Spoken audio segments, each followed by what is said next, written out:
Whenever you see a crash like this, you absolutely know you're nowhere near late. In fact, you're still, at the beginning of the line. What happens if Bitcoin tanks to 30? Well, what happens if it goes up to 5 million? Just you need to prepare yourself mentally for any scenario. First, on behalf of Britain, I just want to make a very formal apology that some of my fellow countrymen would put such utter nonsense and consistent garbage out into the world, because it's not helpful, it's not misleading, it's sometimes entertaining, I'll give you that.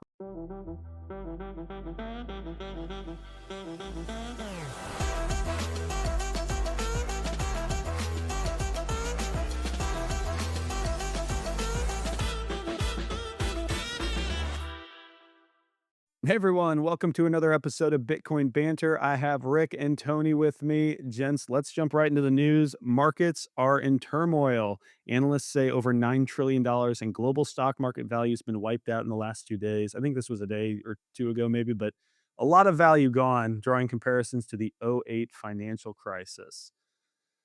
Rick, I'll let you take this one first, man. What do you think? What's the I'm just curious where people are going to flock to, right? I mean, they're obviously selling off equities. There's a lot of market uncertainty. We've seen a lot of action in gold. Bitcoin is still down, though inching its way back up at the time of this recording. What do you think's going on? Yeah, well, it's an interesting one, right? And I think it's risky to come out and actually start making any predictions of what we think comes next, which I know you can get on a lot of other YouTube channels and from a lot of other influencers, right? A lot of predictions of how they think this will all play out, and typically they fall into two camps. One, which would be sort of a fan of Trump and say, well, this is some sort of 4D chess. He's trying to, very few people own stocks in America as a percentage of the population, and it's a way to give back to the middle classes and bring prices and more manufacturing to the US and bring prices down. And then on the other side of the fence, you have people who think this is the worst idea ever. It's an attack on free trade. It's going to be hugely inflationary. Things will get more expensive and we'll end up in a recession. So yeah, there's two extremes here, really. And I'm not going to profess to know what I think is going to happen next, but there is one thing that I'm pretty confident of, and I think that a lot of this chaos is caused perhaps intentionally because I think the US finds itself in a place where the debt is so unsustainable now that they have to weaken the dollar. You have to weaken the dollar because you're in such an unsustainable amount of debt. When you refinance, you want a weaker dollar. So um, the takeaway I would have from that as a Bitcoiner is, the play is still the same. You cannot be sitting in dollars. That's a terrible idea. You can call it 4D chess, but to me, it looks a lot like an excuse to turn on the money printer and keep the Ponzi going. And if that's the case, then, the case for Bitcoin gets even stronger, right? Well, I mean, it's always been this way, but if they print money forever, it's going to lose value. And Bitcoin will perform well in that environment. But perhaps maybe one thing I find a little disappointing about it, and this is just a personal thing, is I think there's going to be a lot of Bitcoiners that, if the Fed reduces rates and the money printer turns back on, they're going to be celebrating this and cheering about it and getting excited about it because, necessarily it's likely to pump the price of Bitcoin as measured in these, devaluing dollars. I'm not so convinced that that's such a great thing to celebrate. For me, Bitcoin and this whole movement has not been about getting excited when you turn the money printer on. It's always been about being excited that we might destroy the money printer altogether. That's the real purpose. And the scary thing for me is that if they do start printing money extremely aggressively, then it's gonna hasten the demise of fiat currencies. And if it happens too quickly, it's gonna cause carnage and chaos. And who knows? Maybe America does well with this tariff strategy in the long term, but I don't see a scenario where the short term isn't extremely painful for most people in the world, including Americans, and even more so if they just shred the value of all these fiat currencies. So, look, the main reason I'm interested in Bitcoin is it's a way to opt out of this and stay, relatively distant from the crazy decisions that governments and central banks are going to make over the next few years. The challenging thing that I'm sure some people are struggling with at the moment is that Bitcoin has sold off along with all the stocks and the chaos. But For me, the main reason for that is, okay, 4% of the population own Bitcoin, but very, very few of them, I think, truly understand it. I think a lot of people look at it like another stock. I'll invest in this, hopefully, I'll get a return, make more dollars. And it's extremely liquid. So when they get nervous and they panic, they quickly run to sell it like they were going to dump a stock or something else. They've not understood that Bitcoin is just an upgrade to the rubbish money that they were using into a more superior money. So if they treat it like a stock, don't be too surprised, I guess, if they act a little bit irrationally. It doesn't make sense to sell Bitcoin for dollars. But when you're running around panicking and you don't really know what's going on, you can see why people run to dollars as safety. It's clearly an incorrect position, but I think that's what's going on. Yeah, and not to be a wet blanket, but you make a good point that, let's say 4% of the population owns Bitcoin or has some exposure, and much, 1% or half a percent understand it, hold it in self custody, run a node, all of that. Even 4% though is not a lot of people, right? It's not enough to retain retain its dollar denominated value while most people still continue to view it as a tech stock.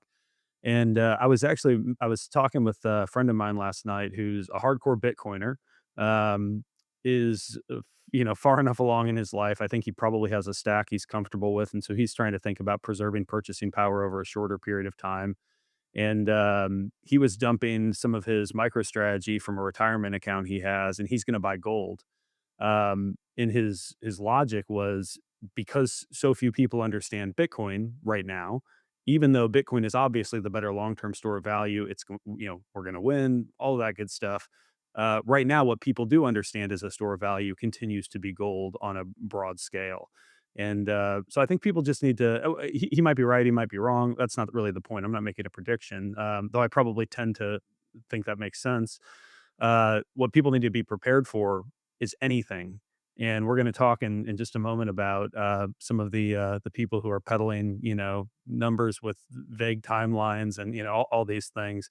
But people just need to ready for themselves for anything. I mean, obviously, we believe right size your position around Bitcoin, but it's not about only have as much as you can lose. It's about understand your own timeline and what happens if Bitcoin tanks to 30? Well, what happens if it goes up to 5 million? Like, just you need to prepare yourself mentally for any scenario. And I think that's what makes gives Bitcoiners good fortitude, is like that preparation and those thought exercises.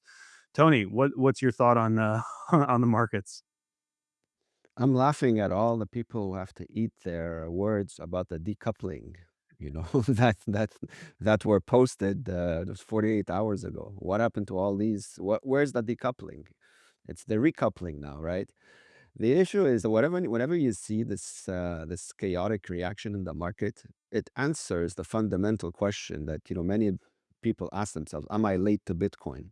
Whenever you see a crash like this, you absolutely know you're nowhere near late. In fact, fuck, you're still at the beginning of the line, because clearly most people have no idea what Bitcoin really is, because they're still measuring it or looking at it from a lens that exists from within this failing system. Otherwise, why would you panic and run like a bunch of rats within the same playground, just going from one end to the other, thinking there's a better solution on the other side when the whole thing is falling apart?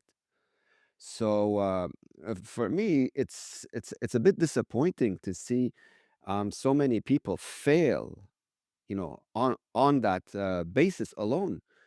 If you understand Bitcoin, none of this, first of all, most of this shouldn't be happening if most people who claim to understand Bitcoin just took it into self custody and just ignored everything else, right? If enough people did that, you wouldn't see Bitcoin react, in correlation to this mayhem. It would actually be a decoupling, and all that's required is for enough people to hold it in self custody and to opt out. But most Bitcoiners are not the cypherpunks that started 16 years ago. They're the newcomers that are coming in to make, the Lambo money, right? This is the Bitcoiners of today. And so when you have these idiots, making these comments and these reactions, well, you know who they are, because they're the first ones to pull their skirts up and run when things get a little shaky, right? So we're very early to Bitcoin. If you understand it properly, you opt out, you learn how to hold it in self custody, and you don't attach yourself to the words of one person, right? Like if your entire financial planning is based on the words of one guy or a room of 11 folks, you're crazy. The whole system is done. There's no way to fix it. Either you stay in it and keep, getting your ass kicked every once in a while, or you opt out and just watch it fail, because that's exactly what's happening. Yeah, I completely agree. I think part of the challenge for most people is what we don't know is we don't know if the tariffs are a bargaining chip. We don't know if there's some master plan and Trump's playing 4D chess. We don't know if this is just complete idiocy, and we don't know how long any of this is going to go on. And that for me is what gives me peace and confidence is that I have, I'm fortunate given my age, but I have a long time horizon, and I have a thesis that regardless of the dollar denominated value, do fiat currencies implode in the next 5 years, 50 years? It doesn't really matter. I think Bitcoin ultimately stores value. I believe the global free market's going to demand its use as currency, as a medium of exchange. Eventually, I believe it stabilizes to become a useful unit of account. And that's the bet I'm making. And so all the noise that goes on, it doesn't, I don't care if this is an '08 thing that goes on for a couple of years. I don't care if the money printer goes burr. I don't care if they suddenly get you have austerity measures and they try. It just doesn't matter. So I think people need to be nice if everyone could sort of start to wake up to the realities of and the implications of having money that exists outside of all of this noise. Alrighty, let's move on. Speaking of noise, we're not going to watch the video because we don't want to get canceled based on our commentary. But Pete Hegseth, the Secretary of Defense, said, "Thank you, Mr. President. Coming soon, the first $1 trillion Department of Defense budget." And he says, "P.S. We intend to spend every taxpayer dollar wisely on lethality and readiness." So I don't know what their plan is, if they're gonna take the Doge savings and they're not gonna send me a $5,000 check and they're gonna reallocate that to the military that's already bloated and spending thousands of dollars on nuts and bolts for fighter jets. But to me, I think the Department of Defense needs something like a 75% haircut, not a 25% ish, increase in their budget. Uh, I mean, this is insanity to me. Tony, why don't you give your thoughts first? Man, this is completely ludicrous. I mean, first of all, you have to ask yourself, why do you need $1 trillion budget for the military if everybody loves America, right? Like, you know, if everybody loves you, what do you need to protect yourself from? But the reality is, not everybody loves you. In fact, most people don't love America, and the reasons are very obvious. It's because America traditionally, bombs other places, steals their land, kills their people, wants to tell other people how to live, and so they've alienated, like such a large portion of the population that no shit, you need $1 trillion to protect yourself. If you truly lead by example, which everybody talks about the American dream, and we're the role models of the world, well then prove it. And you're not gonna prove it with threats and coercion. You're gonna you're gonna influence it by providing value to the world. So this $1 trillion, now where's the money going to come from? So like you said earlier, if they're going to use the Doge savings, well, that doesn't cover the $1 trillion. So where's the balance going to come from? They're going to print it. So not only are they going to use that lethality, God knows where, somewhere, but they're using economic lethality on you, the American people, because when that printer goes burr, your purchasing power also gets castrated. So that lethality is both in-house and abroad. And abroad. Um, the separation of money and state is the only solution that resolves anything and has any hope in hell in putting America as the role model, if that's truly what it wants to do. Building $1 trillion army, that's not the message that it's sending to the world. Yeah. It's insanity, but, to their credit, we have 800 military bases around the world that need proper funding, Tony, so, let's make we'd hate to shut any of those Of down, course. right? Of course, of It's course, of expensive course. spinning up new military bases in every country. Rick, give me the UK perspective on the US military budget. To be fair, you guys haven't been carrying your own weight for a long time, though, so Well, yeah, I mean, listen, I'm not going to sit here and be all sort of vitriolic about, oh, the US goes around and causes a load of trouble because I'm British, right? And we follow you everywhere you go. So, we're the little terrier dog that you send in, to go and help you guys out. So we're just as guilty as the US for exporting a bit of chaos, causing a lot of trouble in the world. But I don't wanna get too sucked into the geopolitics of, like, militarization or any of the current conflicts going on, because, like you say, we might get canceled for that sort of chat. So what I will say is, to Tony's point, where does the money come from? Where does the money come from? You mentioned 200 billion savings in Doge. That doesn't cover it. So the only way they're going to raise this money is either by taxing citizens, but then that would be kind of opposed to something else that Trump's talking about, which is maybe getting rid of income tax. So, okay, if we're not going to pay it with taxes, then it doesn't really leave any other options than turning the money printer back on. And tariffs. hey, listen, again, look, I can't speak for Americans, but I'm fairly confident if I was to go and survey all the Americans and said, what's the most important thing to you at the moment? What would really improve your life? I'm pretty confident that no one is going to tell me, well, Rick, you know what? I really just want a little bit more lethality in our military. That's the thing that's missing. Well, obviously what these people are gonna tell me is like, "Rick, my bread's too expensive, my eggs are too expensive," whatever, like, "I can't afford to do this, I need better healthcare or better childcare."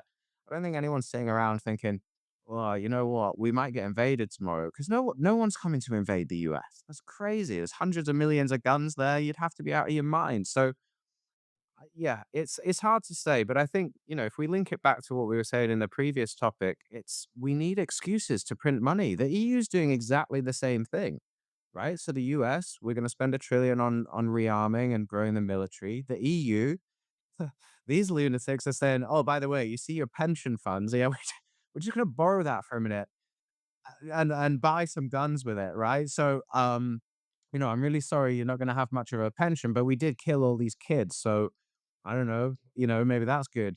It's man, it's crazy, right? And I really think the thing that worries me the most is that maybe we are heading towards some more conflict here. I don't think countries chuck a load of money at their armies when they think they're not going to potentially use them. The military industrial complex wants you to use your weapons so that they can rearm you and sell you some more. So I'm a little bit concerned that, maybe a bit of the smokescreen that covers up this collapse that we're headed towards with fiat is unfortunately going to be, war and conflict. It's a really easy way to, give your population a common enemy and distract from the mistakes and the mismanagement that you've done and said, no, no, we've got to go over the bad guys. They're over there. And can be great cover for the fact that you've completely destroyed and routed your currency. So look, again, I don't know the future and I don't think anybody does, but almost everything I'm looking at is the money supply is going to expand. It's a very, very simple equation at this point. If that happens and continues to happen and even accelerates, then the value of your money and your savings is going to disappear. And I don't particularly like stocks, right? Because, in a world full of conflict, betting on stocks, but I mean, it was always kind of gambling, right? You had to gamble in the stock market just because your money disappears. But now you're going to gamble in a stock market to protect your wealth in the middle of a global trade war that potentially becomes a kinetic war. If you're up for that and you think that that sounds like a half decent plan, you got a bigger set of nuts than I do because that scares the life out of me. So, it's all inflationary. They're going to keep printing money. The way to protect yourself is to get your Bitcoin, is to swap your money for Bitcoin. But crucially, it's not going to save you unless you self custody it. Unless you're holding it yourself, man, they're going to raid everywhere. They're going to raid all the exchanges, you know, just like the 6102 event where they took everybody's gold. They are coming for your Bitcoin. They're coming for your money. They're coming for your wealth. So keep as far away from them as possible. And maybe try not to get conscripted and sent off to some foreign war to get shot at as well, because that's not going to be much fun. I think that is prudent advice. All right, let's move on to some fun stuff. Alrighty, so we talked about this a while ago. So Holland Magoo says just a retard. So this is we talked about Plan B's just a scenario. So, to his credit, he just laid out a scenario. He didn't say this was his base case, but right now it is April of 2025. So Trump started building the strategic reserve in this scenario, and Bitcoin should be at 400K. And next month, as the EU joins the rat race, we should be at 500K. Long story short, by the end of the year, we should be at about $1 million before the drawdown and bear market. Uh, so far, not playing out quite that way. Instead, we have the strategic reserve, and Bitcoin has dumped. And the EU is telling the Czech Republic not to buy Bitcoin. They're warning Trump that he shouldn't be buying Bitcoin. So I don't see May and 500K Bitcoin likely, or not. I'm not making a prediction of the price. I'm saying his scenario as to why we might end up at 500K in May doesn't seem very likely.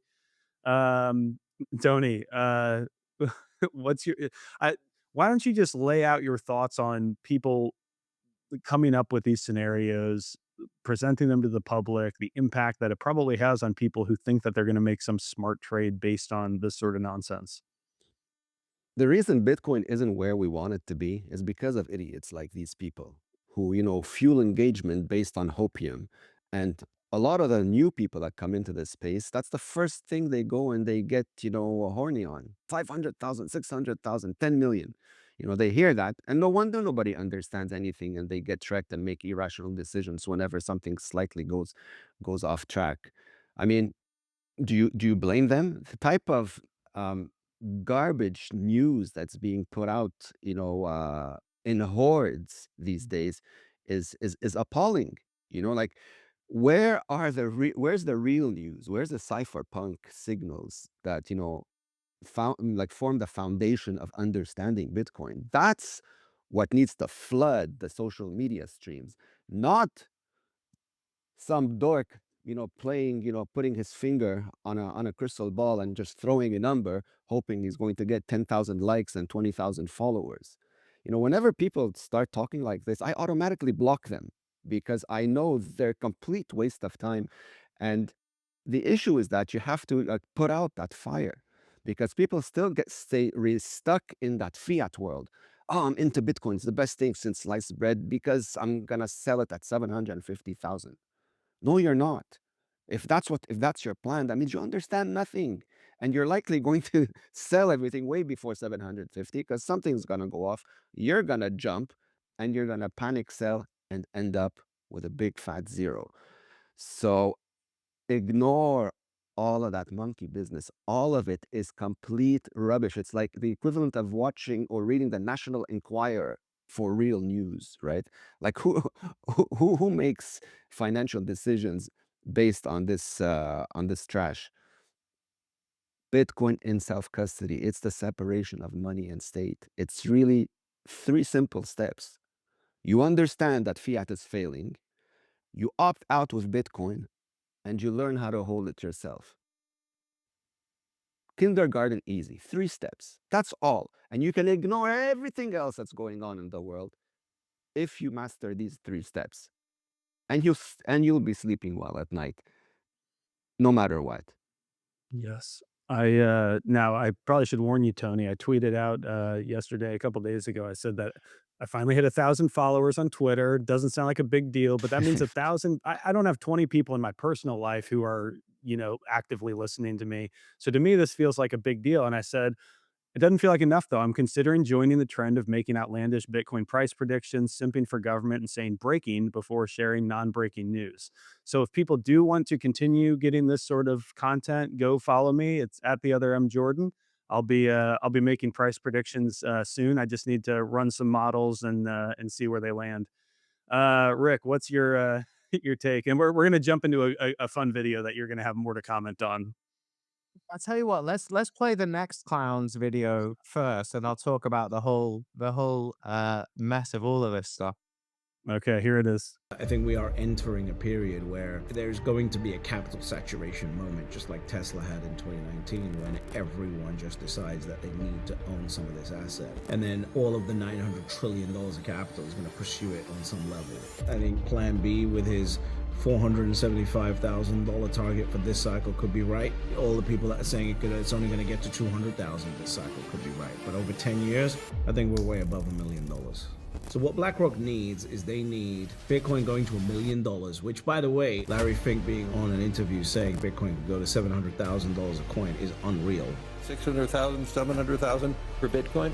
I'm not a religious person, but there's one verse in the Bible, I'm going to completely butcher it, so forgive me. It's the verse about owning the truth and never selling. And I think that Bitcoin is truth because it is the best mirror that we've ever created as an investment class.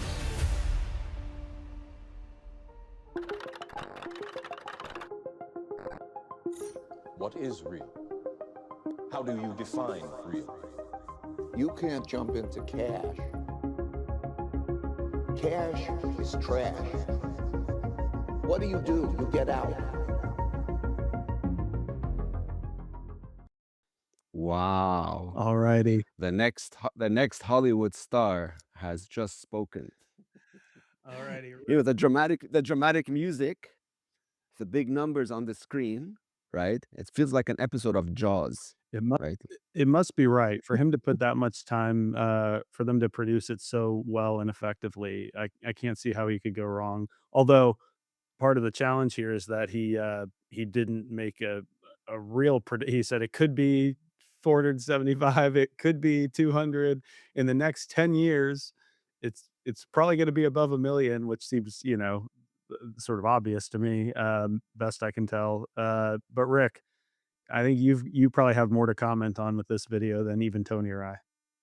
Yeah, possibly. I mean, first, on behalf of Britain, I just want to make a very formal apology that some of my fellow countrymen would put such utter nonsense and consistent garbage out into the world because it's not helpful. It's not misleading. It's sometimes entertaining. I'll give you that, right? But man, I mean, let's just deal with a few of these sort of price prediction style influencers that we're seeing everywhere now. So, start with Plan B. He's been running that template of influencers for a while, right? Which is, look, I work in marketing. I know how this game works, right? You tell people what they want to hear and you repeat it ad nauseum. And the great thing about making price predictions is you can do it, forever, infinitely. You can play that game forever. So there's always a source of content. There's always something to say, and if you're particularly bullish, a lot of people are going to like what you have to say. So lots of likes, lots of tweets, lots of reshares, right? But here's the problem. Here's the problem. I mean, I've been aware of Plan B for years and years on end now, and I remember that the target price, I think in 2021 or somewhere around there, maybe even 2017, even I can't remember. I don't pay enough attention to these models. But the claim was that we were going to hit 250,000, and today we're like what, a third of that. So they're not just a little bit off the mark, they're consistently miles away. And look, I have a habit I know you guys find quite funny, right? Of keeping receipts. So I have a couple of receipts that I've kept from our fine British gentleman as well that we've mentioned. So, I mean, back in March 5th, he tweeted, as soon as a strategic Bitcoin reserve is announced by the USA, I think the selling of Bitcoin comes to a screeching halt for a while, and we go vertical. Even future sellers have to stop, pause, and reflect.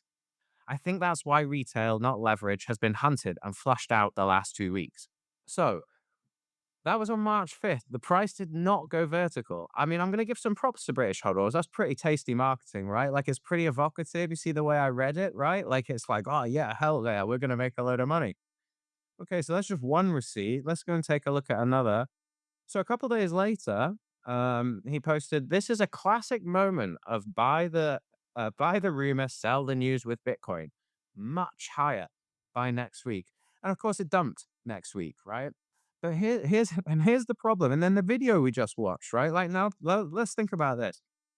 he's now quoting in his little video the price prediction of Plan B, who just told us that insane scenario previously and whose price predictions have been consistently wrong. And to pluck a number out like $1 million in 10 years is just, look, it's meaningless fluff, right? It's saying a lot, but also saying nothing at all of any particular value. I mean, we can all play this game. I'll give you another scenario. Here's a scenario. Bitcoin goes to 2 million in 6 weeks' time, but then the tariffs get even worse and it comes back down to 20 grand or whatever. Here's something I can guarantee you, right? British Hodl is not trading based on this market. I don't believe that he even places trades, because if he is, he should be broke by now, because you can see how far off the mark his predictions of where the market is going is.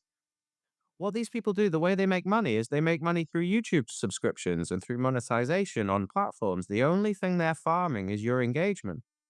And the problem is that when your engagement is being farmed, well, there's nothing wrong with a little bit of entertainment. We all like it. But if you get too sucked into this world, the same thing will happen to you that happened to me. It's one of the biggest mistakes I ever made in Bitcoin. Is I spent so much time focusing on the macro and getting sucked into listening to these influencers. And the truth is that years will roll past and you will not learn anything, right? Now, it makes you extremely passive. It's great to hear people tell you where the price is going to go, but they don't know and nobody knows. So, where you could spend your time a lot better and almost guarantee that 3 or 4 years from now, your life will be better, your skills will be better, is go and learn the important things. Go and learn UTXO management. Go and learn about air gaps transactions. Go and learn all the different hardware wallets. Go and get a Bitcoin miner and learn how that works. And the problem is that these kind of influencers, they're never going to serve you that. Manesh is also famous. There's a lot of receipts about this chap, British Hodl, that we also know is called Manesh. Like years ago, we found the receipts that this guy used to peddle gold investment scams. So my advice would just be this: like, be careful who you listen to, and put your time into something that's maybe more challenging, requires more effort to sit down and play with a tool and try and learn something you're not familiar with.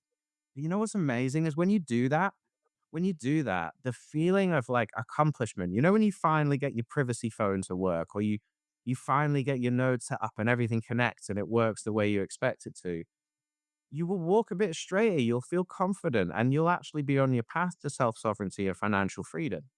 If you sit there all day eating popcorn and listening to this guy, 200 grand, it could be 400 grand, it could be a million. You are wasting your most valuable resource, which is your time. So go and study the important stuff.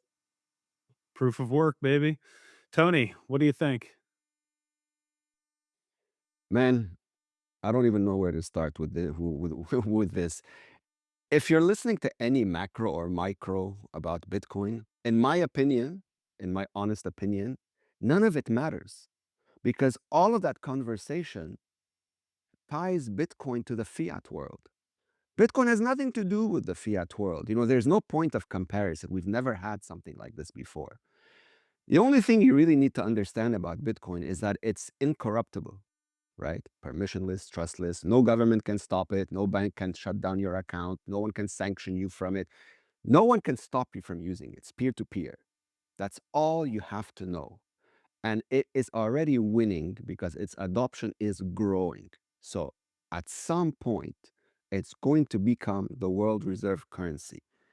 None of these macroeconomic people can teach you what really matters, is how to own your bloody money, right?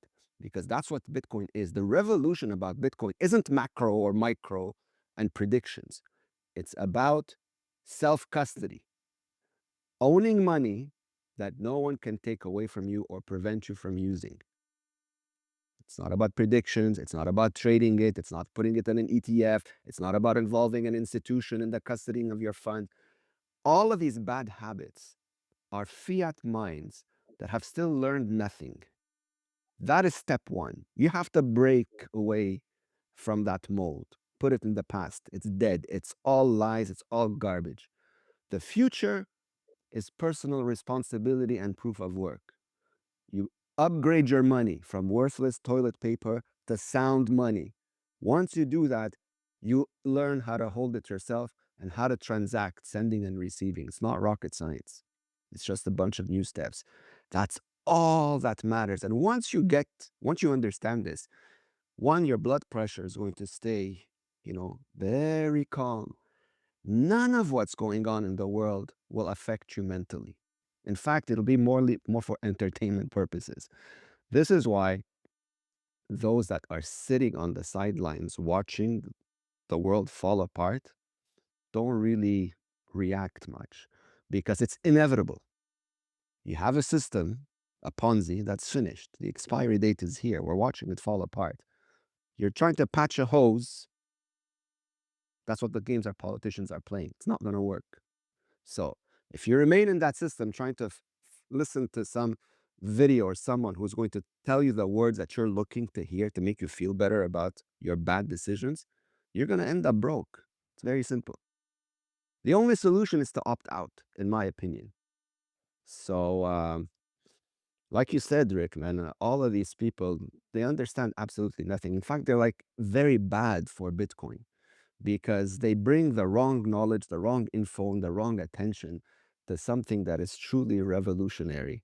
And it's a shame that so many people, flock to this. Agreed. So for all of our listeners, keep in mind these bullish prediction jokes that we've been talking about, because here's the punchline. In the last 24 hours, this is a day ago, I think, but 1.4 $1.4 trillion dollars liquidated from Bitcoin and crypto markets. So, or I'm sorry, $1.4 billion rather. So keep that in mind when you're listening to these influencers, you're listening to price predictions. The punchline ultimately is Bitcoin's going to do what it's going to do. Trying to trade it makes no sense. You're absolutely guessing. And the best thing you can do is just buy it, hold it in self custody, and watch the world as it does what it does. Either you guys can comment on this. I think we've covered a lot of ground though. Move along, man. Enough of these clowns. No, I think that's all we got for today. Rick, you wanna round it out with anything? Or are we good? I'm sick of that. I'm really, really sorry that all of Minesh's followers seem to have got liquidated last week. That's a real shame. Well said. Alrighty. For everyone listening, thank you for tuning in. As always, do me a huge favor. Go to thebitcoinway.com/podcast. Schedule a free 30-minute consult with a member of our team. We can help you take your Bitcoin into proper 100% self-custody. At some point, it is going to be your only option. You can begin to ignore all of the nonsense in the world. We also help with online privacy phones. We have a Plan B residency option as well. So everything you need for self sovereignty the right way. Again, that's the bitcoinway.com/podcast. Do me a favor, if you're enjoying the channel, like, subscribe, comment, share it with someone. We would really appreciate you help us feeding the algorithm. And of course, we hope to see you again next time. Gents, as always, it's a pleasure. Look forward to catching up again soon. Thanks, Michael. See you later. Cheers, Thanks, guys. guys.